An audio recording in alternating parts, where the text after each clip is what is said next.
Eu quero agradecer a presença de vocês e anunciar que estou aqui ao lado do engenheiro Carlos Rocha e do jurista Marcelo Bessa, advogado, ambos contratados pelo PL. Muitos de vocês devem estar se perguntando por que eu resolvi pedir um relatório sobre o processo eleitoral. Eu queria responder a essa indagação lembrando que foi o próprio Tribunal Superior Eleitoral, lá atrás, que nos deu essa incumbência, abrindo a possibilidade de que o PL e outros partidos pudessem ter acesso ao sistema da Justiça Eleitoral e às instalações do TSE. Quero dizer que nós estamos aqui hoje com uma única intenção: contribuir para o fortalecimento da democracia do nosso país. Nós temos a certeza que estamos fortalecendo a democracia, fortalecemos o Brasil. Eu quero dizer com toda humildade que nós do PL não somos especialistas em segurança de dados.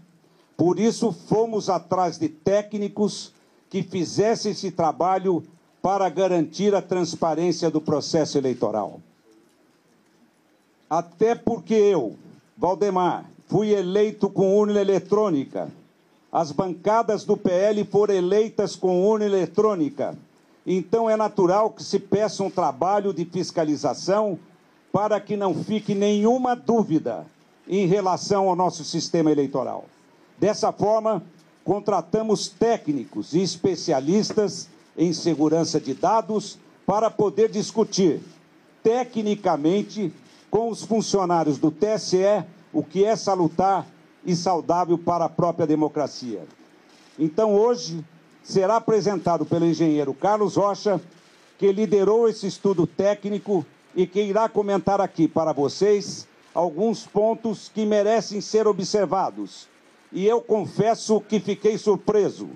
Repito, esse relatório não expressa a opinião do Partido Liberal, mas é o resultado de estudos elaborados por especialistas graduados em uma das universidades mais respeitadas do mundo e que, no nosso entendimento, deve ser analisado pelos especialistas do TSE, de forma que seja assegurada e resguardada a integridade do processo eleitoral, com o único intuito: fortalecer a democracia para fortalecer o Brasil. Com a palavra, o engenheiro Carlos Rocha.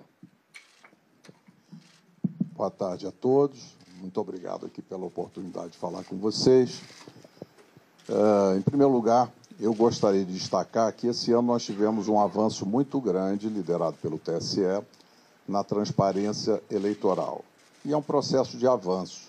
Foi criada a Comissão de Transparência Eleitoral, o Observatório de Transparência Eleitoral, e no dia 1º de agosto nós tivemos lá na primeira reunião do encontro das entidades fiscalizadoras. Naquele momento, recebemos, inclusive, vários documentos, sendo que um dos documentos muito interessante, muito bem feito, é o glossário das eleições informatizadas de 2022.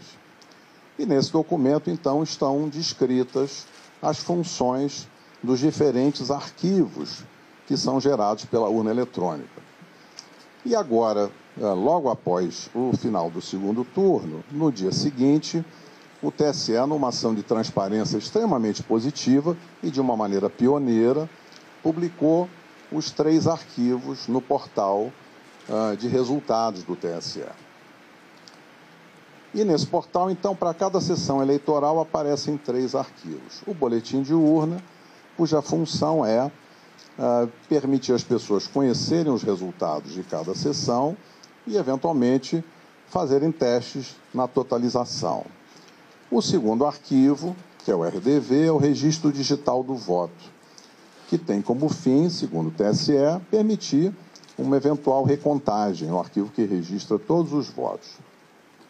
E o terceiro arquivo que o TSE nos liberou foi o log da urna, que, segundo a orientação do TSE, é um elemento importante de auditoria para os partidos políticos e para as entidades fiscalizadoras.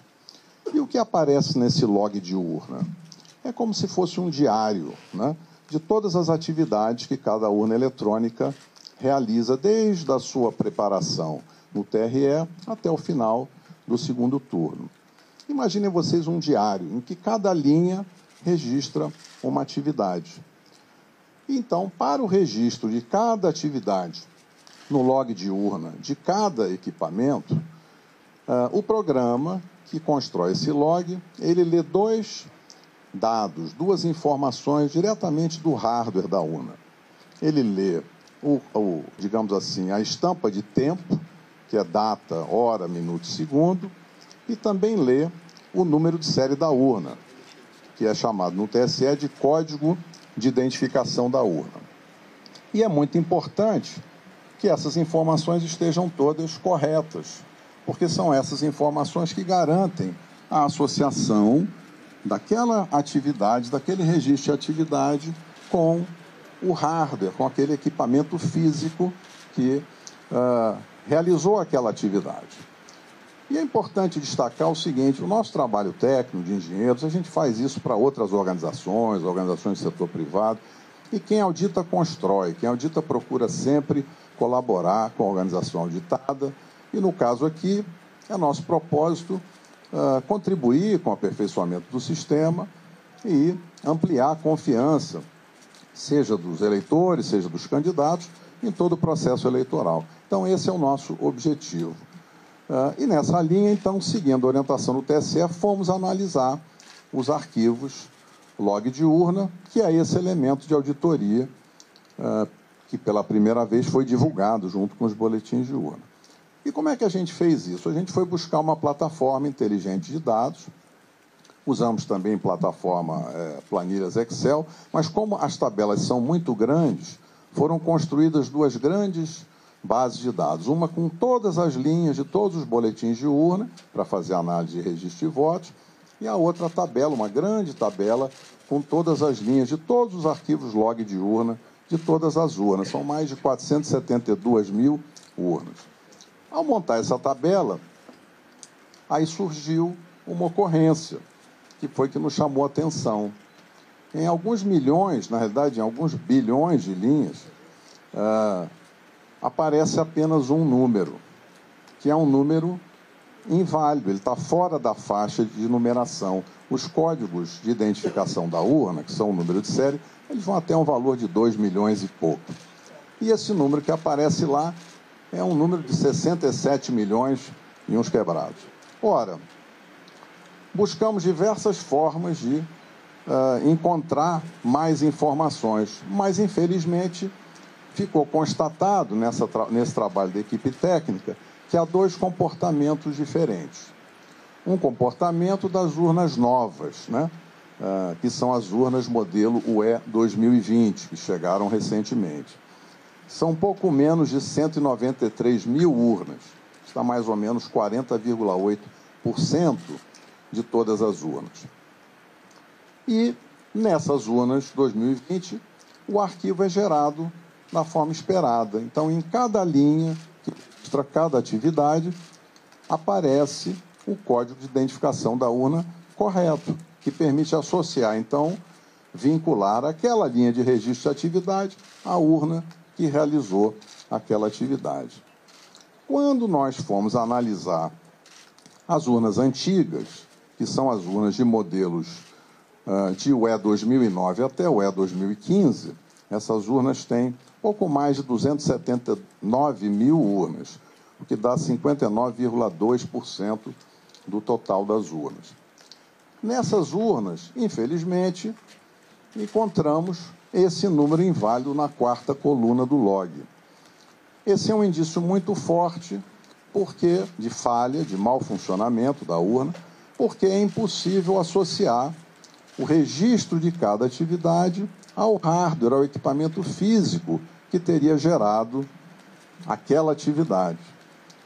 Isso, evidentemente, tornou um problema, porque é muito desagradável ter esse indício de mau funcionamento, porque gera incerteza agora nos dados que são gerados por essas urnas. Por isso é que nós gostaríamos de interagir construtivamente com o TSE e avaliar com eles. Existe lá uma previsão na resolução que abre a fiscalização, que é para se fazer exatamente quando ocorre um evento extraordinário, se fazer uma verificação extraordinária após o pleito, e é isso que a gente espera fazer na sequência dessa descoberta.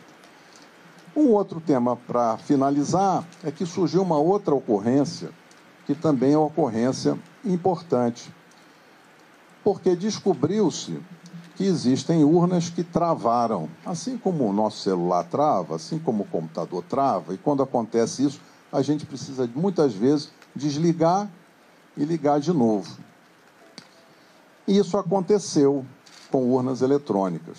Então, urnas travaram e foram desligadas no meio do período da votação, na chave, possivelmente o mesário fez esse desligamento, e foram religadas para que a urna voltasse a funcionar. Isso não seria um problema se não tivesse ocorrido uma violação do sigilo do ato de votar. Porque o que acontece é que, na hora que a urna trava, e em diversos momentos isso aconteceu durante a votação de um eleitor, quando esse erro ocorre, a urna trava e aí registra no log uma linha de atividade com a mensagem de erro, mas que expõe os dados pessoais de eleitores de duas formas.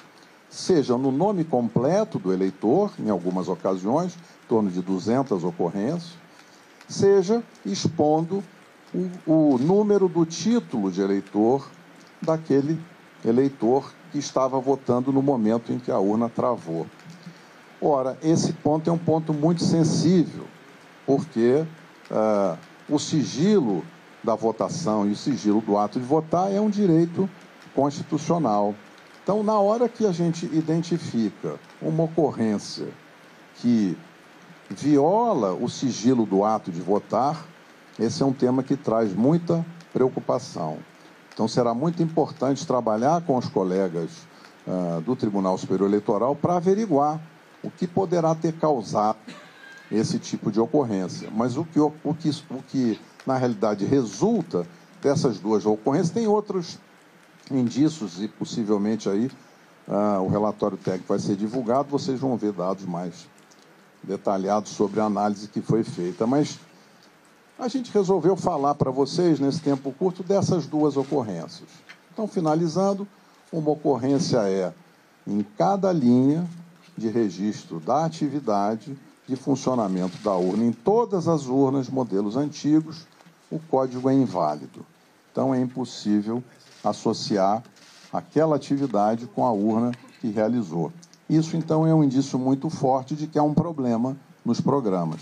Esse problema pode ter diferentes causas, o relatório entra nesse detalhe. E o outro ponto é essa ocorrência da violação do sigilo do ato de votar. Então, acho que esses são os dois pontos. Eu encerro aqui a minha observação. Quero cumprimentar aqui nosso líder no Senado, o Portinho. Quero cumprimentar também o Atineu, nosso líder na Câmara. Quero cumprimentar o Magno Malta. Nossos deputados estão aqui, vários deputados que vieram aqui, o Gustavo, que veio aqui nos prestigiar, General Girão e muitos deputados, o Luiz Lima. Quero agradecer a presença de todos. E quero passar a palavra agora para o advogado Marcelo Bessa. Boa tarde a todos. Eu vou tentar ser bem breve para explicar as razões jurídicas que levaram o partido. Estão vendo melhor? Vou tentar ser bem breve para explicar as razões jurídicas que levaram o Partido Liberal a ingressar com esse pedido perante o Tribunal Superior Eleitoral.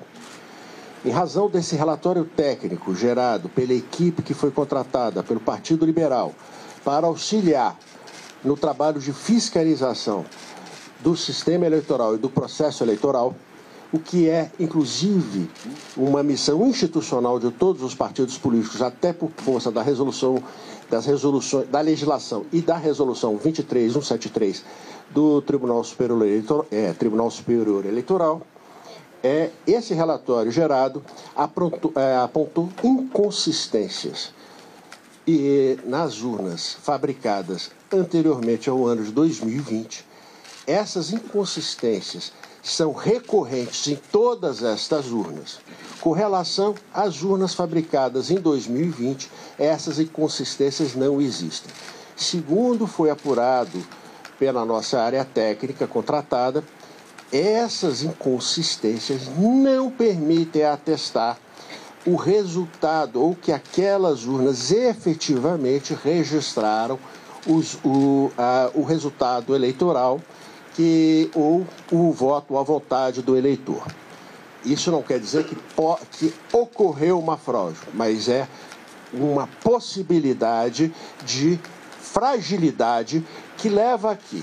Não se tem a certeza, segundo foi apurado pela nossa área técnica, de que aquelas urnas tenham credibilidade ou suficiente para atestarem aquela votação. E o que aconteceu também foi isso, é um dado relevante técnico que levou ao Partido Liberal o que levou o Partido Liberal a essa decisão foi que nesses erros que são recorrentes nessas urnas de de fabricação anteriores a 2020, que nessas urnas o resultado eleitoral aponta a vitória de um determinado candidato Lula, no percentual de 52% contra 47% do candidato Bolsonaro. Por outro lado, nas urnas novas, em que é possível a certificação plena do resultado eleitoral, segundo a nossa área técnica, segundo o relatório que nos foi enviado, esse resultado é diferente. Nesse caso, o candidato Bolsonaro teria 51%, pouco mais de 51% dos votos, e o candidato Lula teria 48,95% dos votos. Há, então, dentro de um dado objetivo, uma discrepância de resultados que, então, com base na resolução do próprio Tribunal Superior Eleitoral, fizemos uma representação para que o Tribunal Superior Eleitoral instaure e aprofunde um estudo para verificação da existência desse mau funcionamento e, em verificando que efetivamente houve esse mau funcionamento, que daí aplique as consequências legais que entender necessárias. Então, o que o Partido Liberal fez foi apontar as inconsistências, segundo o que foi apurado pela nossa área técnica, e essas inconsistências, como elas levam a resultados discrepantes, e esta é a função de qualquer partido político no processo de fiscalização, o partido levou a esses fatos ao Tribunal Superior Eleitoral e pediu as providências legais daí decorrentes. Quero agradecer a atenção de todos, e agora o Altineu vai dar entrevista para vocês aí que vocês precisarem. O Altineu Cortez, nosso líder na Câmara. Boa tarde a todos.